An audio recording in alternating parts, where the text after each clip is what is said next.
Oi, gente! Hoje a gente vai conversar um pouquinho sobre a questão do açúcar no chá.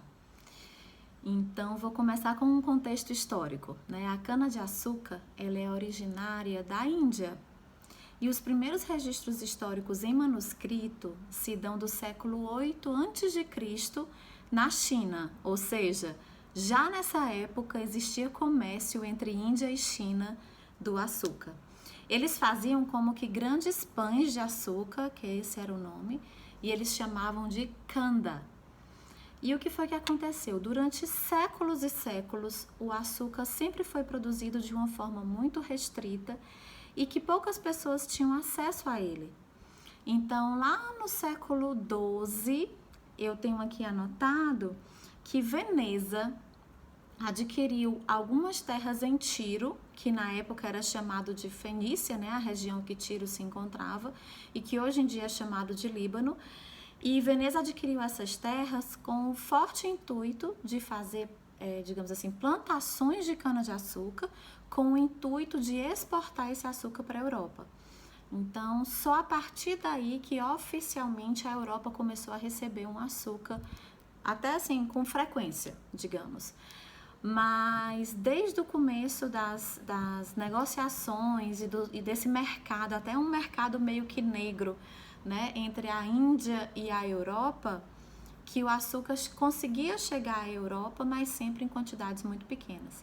Depois de estabelecido esse mercado entre Veneza e a Europa no que diz respeito à produção de açúcar, é que o açúcar começou a chegar em diversos países. E um detalhe muito importante, quem tinha acesso era a realeza, quem tinha acesso eram os nobres. Então, durante muito tempo, o açúcar era um símbolo de status, né, em toda a Europa. Então, até o século XVIII, que foi quando o açúcar começou a se difundir para classes sociais mais baixas, até porque vários outros países começaram a produzir e comercializar o açúcar, foi que o açúcar deixou de ser um símbolo de nobreza e riqueza e poder. Então, de certa forma, isso explica porque é que em alguns países até hoje se usa açúcar no chá. Né? No caso da Inglaterra, tem um dado da UK Tea Association que ele fala que até 30% da população inglesa consome chá com cubinhos de açúcar.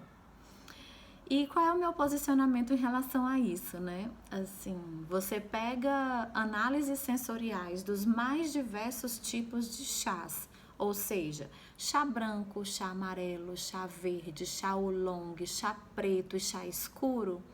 Na grande maioria das análises sensoriais desses tipos de chás, ou seja, de todos os tipos, você vai encontrar sabores doces.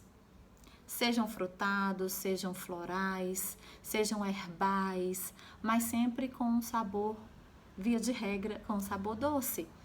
Então, a questão que eu coloco, o desafio que eu coloco para você, que tem o hábito de consumir açúcar, é que experimenta o chá sem açúcar primeiro, dá uma chance para o chá se mostrar para você como ele é, porque eu acredito que um dos maiores benefícios do chá para a nossa vida é você tomar uma bebida que é saudável, que é natural e que não precisa de nenhum complemento. E o açúcar seria até um desses, tá certo? Então esse é o meu posicionamento. Dá uma chance para o chá, experimenta primeiro ele no sabor natural. Eu tenho certeza que você vai se surpreender.